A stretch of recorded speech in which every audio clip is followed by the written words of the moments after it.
બે ગોઠિયા મિત્રો, રઘુનાથ નિમાઈ ગોઠિયા મિત્રો, બે સંસ્કૃતનો અભ્યાસ કરે, બે ખૂબ જ ભણવામાં હોશિયાર છે. એક દાડો ઘટના ઘટી.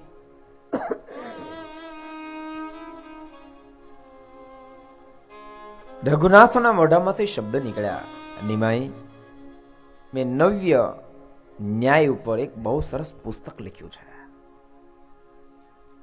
નિમાઈ ચમક્યા. રઘુનાથ, તે પેલા વાત ન કરી? નવ્ય ન્યાય ઉપર તો મેં પણ પુસ્તક લખ્યું છે. ડબલ મહેનત થઈ આ તો. પણ વાંધો નહીં, આપણે એકબીજા જોઈ લઈએ શું લખાણ છે.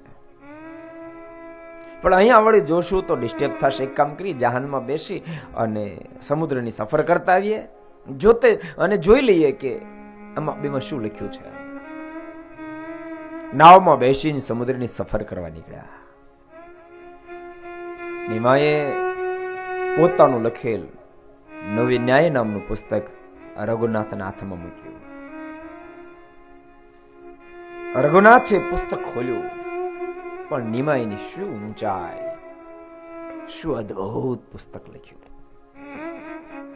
રઘુનાથ ઝાંખો પડી ગયા. નિમાઈ પ્રશ્ન કર્યો, રઘુનાથ, કેમ બાપ ઝાંખો પડી ગયો? નિમાઈ, માફ કરજે, મારી વર્ષોની મહેનત ઉપર પાણી ફરી વળ્યું. કેમ? મારા નવ્ય ન્યાય કરતા તારા નવ્ય ન્યાયમાં એટલી અદ્ભુતતા ભરેલી છે.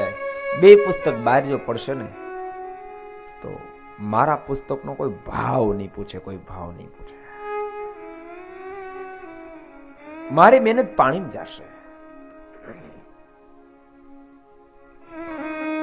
રઘુનાથને ઉદાસ બનેલા જોતાની સાથે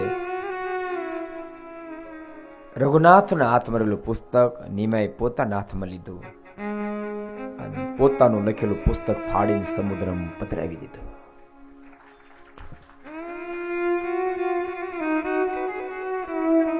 રઘુનાથના મોઢામાંથી શબ્દ નીકળ્યા, નિમાએ આ શું કર્યું? રઘુનાથ, મારે કારણે તારી ઊંચે અટકી જાય હું ઈચ્છતો નથી. તું મોટો થા, દુનિયામાં તારો જય જયકાર થાય. ભક્તો, આજે પણ રઘુનાથનું લખાયેલું નવ્ય ન્યાય એ શાસ્ત્ર ચાલે છે અભ્યાસક્રમમાં. નિમાએ શું લખ્યું તે આપણને ખબર ન પડી, પણ એ પુસ્તકને સાગરમાં પધરાવી દીધા પછી પણ નિમાઈની ઊંચાઈ ઓછી ન થઈ. એ જ નિમાઈ મહાપ્રભુ ચૈતન્ય બન્યા છે. મહાપ્રભુ ચૈતન્ય બન્યા છે. પ્રભુમાં પાગલ મહાપુરુષ. હરિ બોલ, હરિ બોલ, હે આત્મા હરિ બોલ. બોલતા બોલતા જેની આંખોમાંથી આંસુડાની ધારાઓ થાય. શું પ્રભુમાં પ્રેમી બન્યા.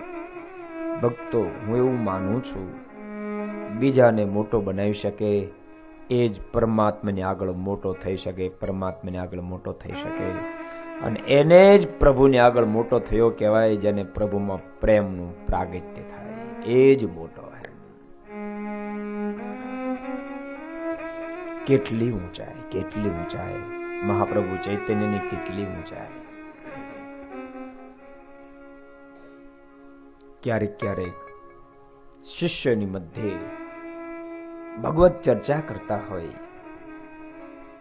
ઓચિંતા પ્રભુનો વિરહ સતાવા માંડે. મહાપ્રભુ એ બહાર સભામાંથી દોટ મૂકે, મુખમાંથી નાદ નીકળે, હરિ બોલ, હરિ બોલ, હરિ બોલ. શિષ્યો પાછળ દોડે, આંબી ન શકે. એક ફેરીની ઘટના છે. બહાર સભામાંથી મહાપ્રભુ ચૈતન્ય દોટ મૂકી, હરિ બોલ, હરિ બોલ, હરિ બોલ. સીધો સમુદ્રમાં તોબકો મારી દીધો. શિષ્ય શોધ્યા પણ મહાપ્રભુજી મળ્યા નહીં. સંધ્યા ટળી ગઈ હતી, રાત્રિ પડી ગઈ હતી. શિષ્ય બહુ દુઃખી બન્યા. આખી રાત્રિ રોઈ રોઈને કાઢી, આખી રાત્રિ રોઈ રોઈને કાઢી. પણ સમુદ્રે મહાપ્રભુ ચૈતન્યને બહાર કાઢી નાખ્યા.